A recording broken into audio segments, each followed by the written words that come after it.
हम सब भारत की विविधता की बात करते हैं, मतलब भाषाएं, त्योहार, पहनावा। लेकिन क्या कभी सोचा है कि असली डाइवर्सिटी तो हमारे पैरों के ठीक नीचे है? आज हम उसी छुपी हुई दुनिया की पड़ताल करने वाले हैं, भारत की मिट्टी। बिल्कुल नहीं। ये सिर्फ जमीन नहीं है। ये वो कहानी है जो तय करती है कि हमारी थाली में क्या होगा, कुछ इलाके अमीर क्यों बने और कुछ क्यों नहीं। सही बात है। और इस कहानी को समझने के लिए हमारे पास भारत की मृदा, एक संपूर्ण गाइड से कुछ बहुत ही बेहतरीन विजुअल नोट्स और मैप्स हैं। जी। ये हमें मिट्टी की बनावट से लेकर उसके अलग अलग मिजाज और सेहत तक सब कुछ दिखाएंगे। तो हमारा मिशन साफ है, इन नोट्स की मदद से ये समझना कि कैसे ये मिट्टी भारत की किस्मत लिखती है। चलिए जरा गहराई में उतरते हैं। और ये सफर इसलिए भी जरूरी है, देखिए, क्योंकि हम अक्सर मिट्टी को एक बेजान चीज मान लेते हैं। जी। जबकि सच तो ये है कि ये एक जिंदा सांस लेता हुआ इकोसिस्टम है। अच्छा जी। इसकी सेहत सीधे सीधे देश की खाद्य सुरक्षा और पर्यावरण के संतुलन से जुड़ी है। यह हमारे भविष्य की बुनियाद है। तो इसी बुनियाद से शुरू करते हैं। इन नोट्स में एक पाई चार्ट है और उसे देखकर मैं थोड़ा चौंक गया। हाँ, वो काफी दिलचस्प है। उसमें दिखाया गया है कि मिट्टी में सिर्फ 5 से 10% जैविक पदार्थ यानी ह्यूमस होता है। मुझे हमेशा लगता था कि मिट्टी मतलब ही खाद और जैविक चीजें, बाकी 90% क्या है फिर? ये एक बहुत आम धारणा है और यही मिट्टी का विज्ञान मतलब दिलचस्प हो जाता है। मिट्टी का लगभग आधा हिस्सा, करीब 45% सिर्फ खनिज है। सिर्फ खनिज मतलब चट्टानों का पाउडर? हाँ बिल्कुल, चट्टानों का बारीक पाउडर। फिर 25% पानी है और उतना ही जरूरी 25% हवा भी है। हवा मिट्टी में? जी, पौधों की जड़ों को सांस लेने के लिए यह हवा बहुत जरूरी है। तो ये चारों चीजों का जो संतुलन है वही मिट्टी को उपजाऊ बनाता है। और इन नोट्स में एक और चौंकाने वाली बात लिखी है कि सिर्फ 1 इंच मिट्टी बनने में हजारों लाखों साल लग सकते हैं। ये तो मतलब हुआ कि हम इसे लगभग बना ही नहीं सकते। बिल्कुल, हम इसे एक तरह से गैर नवीकरणीय संसाधन यानी नॉन रिन्यूएबल रिसोर्स मान सकते हैं। हम कुछ ही सालों में गलत खेती से इसे बर्बाद कर सकते हैं, लेकिन कुदरत को वही मिट्टी वापस बनाने में सदियां लग जाती हैं। तो इसका संरक्षण इतना जरूरी है? बहुत ज्यादा। तो ये बनती कैसे है? यहाँ अपक्षय या वेदरिंग शब्द का इस्तेमाल हुआ है। ये क्या प्रक्रिया है? आसान भाषा में कहें तो ये चट्टानों के टूटने की प्रक्रिया है। इसके 2 मुख्य तरीके हैं। एक है भौतिक, जिसमें सूरज की गर्मी, बारिश का पानी, हवा के थपेड़े, ये सब चट्टानों को धीरे धीरे तोड़कर रेत और गाद में बदल देते हैं। अच्छा। और दूसरा है जैविक, जहां पेड़ों की जड़ें चट्टानों में दरारें डाल देती हैं या छोटे छोटे जीव जंतु उन्हें गलाने का काम करते हैं। अच्छा, तो मतलब हर मिट्टी की शुरुआत एक चट्टान से होती है। हाँ, और यही सबसे महत्वपूर्ण बात आती है, जिसे पैतृक संस्तर या पेरेंट मटेरियल कहते हैं। पैतृक संस्तर? जी। मिट्टी का रंग, उसकी बनावट, उसमें कौन से खनिज होंगे, ये सब इस बात पर निर्भर करता है कि उसकी पैतृक चट्टान कौन सी थी। क्या वो ज्वालामुखी के लावा से बनी बेसाल्ट चट्टान थी या ग्रेनाइट से? अच्छा, तो यही वजह है कि हमें अलग अलग रंग की मिट्टी दिखती है। बिल्कुल, यही वजह है कि दक्कन के पठार की कहानी काली मिट्टी कहती है और दक्षिण भारत के कुछ हिस्सों की कहानी लाल मिट्टी। हर मिट्टी की अपनी एक विरासत है। तो ये तो हुई बनने की कहानी। अब अगर हम जमीन में नीचे की तरफ खोदें तो क्या हमें एक जैसी मिट्टी मिलती है? इन नोट्स में मृदा परिच्छेदिका यानी सॉइल प्रोफाइल का एक डायग्राम है जो एक केक की तरह अलग अलग परतें दिखा रहा है। वो डायग्राम असल में जमीन की जीवनी है जो परतों में लिखी गई है। सबसे ऊपर की पतली परत, जिसे ओसन स्तर कहते हैं, वो तो बस ताजा गिरे हुए पत्ते और टहनियां हैं। कहानी का मौजूदा अध्याय एक तरह से। हाँ, कह सकते हैं। और उसके ठीक नीचे ए संस्तर यानी टॉप सॉइल है। नोट्स कहते हैं कि ये खेती के लिए सबसे कीमती परत है। ऐसा क्यों? क्योंकि सारी जान इसी परत में होती है। ज्यादातर पोषक तत्व, ह्यूमस और करोड़ों सूक्ष्म जीव जो मिट्टी को जिंदा रखते हैं वो इसी ए संस्तर में पाए जाते हैं। पौधों की जड़ें अपना सारा भोजन यहीं से लेती हैं। जब हम मृदा क्षरण या सॉइल इरोजन की बात करते हैं तो असल में हम इसी कीमती ऊपरी परत के बह जाने का रोना रो रहे होते हैं। और इसके नीचे की परतों बी, सी और आर का क्या काम है? जैसे जैसे आप नीचे जाते हैं आप समय में पीछे जाते हैं। बी संस्तर में ऊपर से रिसकर आए खनिज जमा होते हैं। सी संस्तर में टूटी फूटी पैतृक चट्टान होती है और सबसे नीचे आर संस्तर में वो ठोस चट्टान होती है जिससे ये सारी कहानी शुरू हुई थी। अब अगर भारत के नक्शे को देखें तो ये कहानी कितनी अलग अलग दिखती है। ICAR के वर्गीकरण के हिसाब से यहाँ 8 प्रमुख मिट्टियां हैं। जी, और नक्शे पर एक रंग साफ तौर पर हावी है जलोढ़ मिट्टी का, जो करीब 40% हिस्से पर है। ये नक्शा ही भारत की कृषि विविधता का राज खोलता है। हर मिट्टी का अपना एक चरित्र है, अपनी ताकत और अपनी कमजोरी, और सदियों से हमारे किसानों ने इसी चरित्र को समझकर फसलें उगाई हैं। तो चलिए इस चरित्र को थोड़ा और समझते हैं।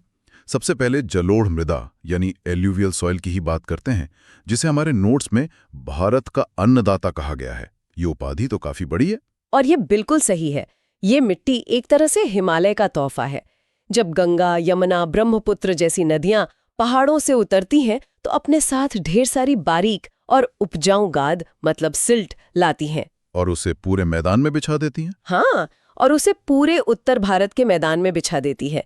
ये दुनिया के सबसे उपजाऊ मैदानों में से एक है। मैंने सुना है इसमें भी खादर और बांगर जैसे प्रकार होते हैं। इनमें क्या फर्क है? खादर वो नई जलोढ़ मिट्टी है जो नदियां हर साल बाढ़ के साथ लाकर बिछाती है। ये बहुत ज्यादा उपजाऊ होती है। और बांगर? बांगर पुरानी जलोढ़ है जो नदी के रास्ते से अब थोड़ी दूर हो गई है और उसमें थोड़े कंकड़ भी मिलते हैं।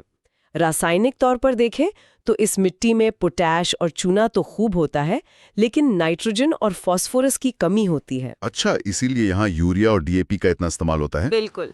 गेहूं, चावल और गन्ने की बम्पर पैदावार के लिए किसानों को वो डालना पड़ता है। तो ये तो ही नदियों की कहानी, लेकिन अगर हम उत्तर के मैदानों से दक्कन के पठार की ओर चलें तो मिट्टी की कहानी पूरी तरह बदल जाती है। वहां की काली मृदा की कहानी तो ज्वालामुखी से जुड़ी है ना? बिल्कुल।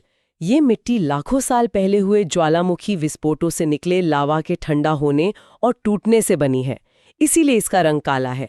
लेकिन इसकी असली खासियत इसका व्यवहार है। नोट्स में इसे एक जादुई नाम दिया गया है, स्वयं जुताई वाली मिट्टी। इसका क्या मतलब है? ये खुद अपनी जुताई तैसे कर सकती है। ये इसका सबसे अनोखा गुण है। जब गर्मी में ये मिट्टी सूखती है तो इसमें गहरी और चौड़ी दरारें पड़ जाती हैं। हाँ, मैंने तस्वीरें देखी हैं।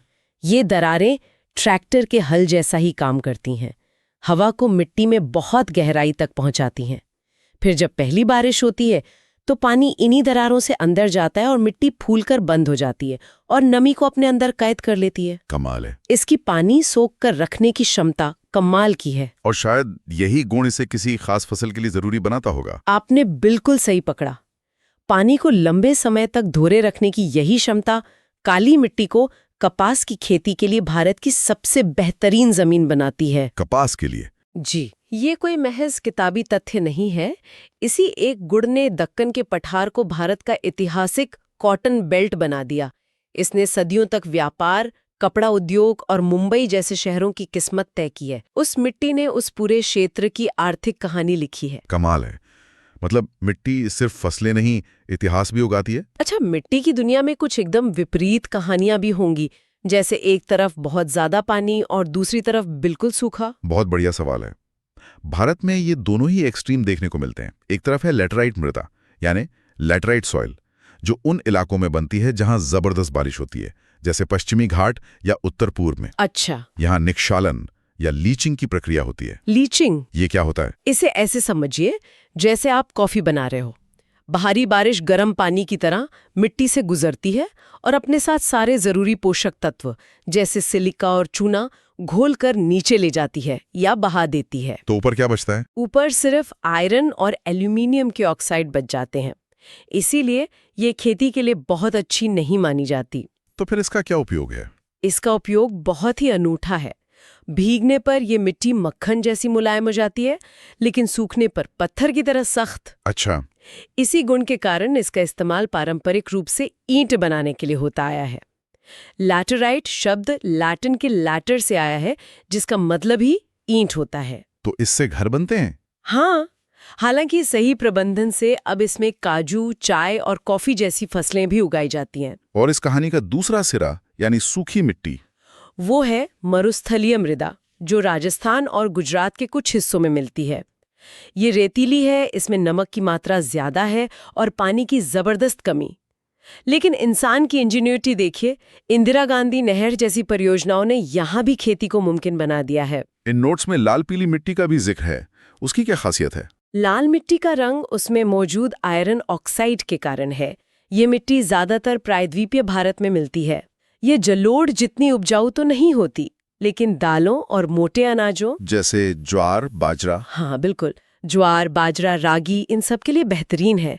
और ये कोई इत्तेफाक नहीं है कि मध्य और दक्षिण भारत के पारंपरिक भोजन में ज्वार और बाजरे की रोटियां इतनी आम हैं। वहाँ के लोग सदियों से वही खा रहे हैं जो उनकी जमीन उन्हें आसानी से देती है। एक तरह से हम अपनी भूगर्भिक संरचना को ही खाते हैं। ये तो बहुत गहरी बात है। पर कुछ मिट्टियां ऐसी भी हैं जिन्हें समस्याग्रस्त कहा गया है, जैसे लवणीय और क्षारीय मिट्टी, जिसे रेह या कल्लर भी कहते हैं। जमीन पर सफेद नमक की परत जैसी दिखती है। ये कैसे बन जाती है? दुख की बात है कि यह समस्या अक्सर इंसान की अपनी बनाई हुई होती है। ये उन इलाकों में पैदा होती है जहां सिंचाई तो बहुत होती है, लेकिन पानी की निकासी का इंतजाम अच्छा नहीं होता। अच्छा। होता ये है कि पानी तो भाप बनकर उड़ जाता है, लेकिन उसमें घुले हुए नमक सतह पर ही रह जाते हैं। धीरे धीरे ये नमक इतना बढ़ जाता है कि जमीन बंजर हो जाती है। पंजाब और हरियाणा के कुछ हिस्सों में ये एक बड़ी चुनौती है। नोट्स में एक और जिक्र है पीट और दलदली मिट्टी का, जो सुंदरबन जैसे डेल्टा इलाकों में मिलती है। इसका क्या महत्व है? इसका पर्यावरणीय महत्व बहुत ज्यादा है। ये मिट्टी एक कार्बन सिंक की तरह काम करती है। कार्बन सिंक मतलब इसमें भारी मात्रा में जैविक पदार्थ होते हैं जो अपने अंदर कार्बन को स्टोर करके रखते हैं।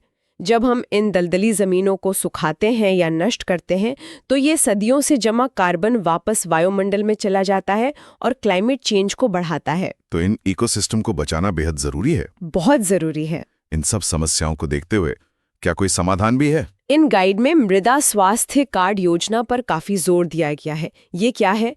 क्या ये मिट्टी के लिए एक तरह का हेल्थ रिपोर्ट कार्ड है? बिल्कुल, आप इसे मिट्टी के लिए कस्टमाइज्ड डाइट प्लान कह सकते हैं। Diet plan. हाँ, इस योजना के तहत हर 2 साल में किसान की खेत की मिट्टी का सैंपल लेकर 12 अलग-अलग पैरामीटर पर जांचा जाता है। उसमें नाइट्रोजन, फास्फोरस, पोटैश कितना है, पीएच लेवल क्या है, कौन से सूक्ष्म पोषक तत्वों की कमी है, ये सब। इसका किसान को सीधा क्या फायदा होता है? इसका फायदा जबरदस्त है। अब किसान को अंदाजे से खाद डालने की जरूरत नहीं है। उसे पता होता है कि उसकी मिट्टी को असल में किस चीज की जरूरत है और कितनी मात्रा में। मतलब अंधाधुंध उर्वरक डालने से जरूरत आधारित पोषण की ओर एक बदलाव। बिल्कुल, यही इसका मकसद है। इससे न सिर्फ किसान का पैसा बचता है, बल्कि हमारी मिट्टी रासायनिक खादों के अतिरिक्त बोझ से भी बचती है। और इसका असर हमारी नदियों और भूमिगत जल पर भी पड़ता है, जो उर्वरकों के बहाव से प्रदूषित हो रहे थे। तो इस पूरी चर्चा का निचोड़ इन नोट्स के नारे में छिपा है, स्वस्थ धरा खेत हरा।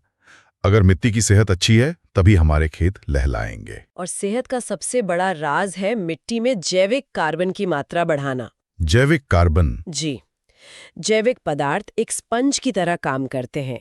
जिस मिट्टी में जितना ज्यादा ह्यूमस होगा, वो बारिश के पानी को उतना ही ज्यादा सोखेगी और लंबे समय तक नमी बनाए रखेगी। इससे सूखे से लड़ने में भी मदद मिलती है। इन स्रोतों का अंतिम संदेश बहुत सीधा और शक्तिशाली है। मिट्टी को जहर न बनाएं। यह एक चेतावनी भी है और हम सबकी एक जिम्मेदारी भी। बिल्कुल। इस पूरी बातचीत के बाद एक सवाल सोचने पर मजबूर करता है। जब हम अपनी थाली में रोटी, चावल या सब्जी देखते हैं, तो हम कितनी बार उस मिट्टी की सेहत के बारे में सोचते हैं जिससे ये भोजन आया है? कभी नहीं सोचते। क्या व्यक्तिगत और सामुदायिक स्तर पर हमारे छोटे छोटे कदम, जैसे कि गीले कचरे से खाद बनाना या स्थानीय और मौसमी उत्पादों को बढ़ावा देना, इस बड़ी तस्वीर में कोई सकारात्मक बदलाव ला सकते हैं?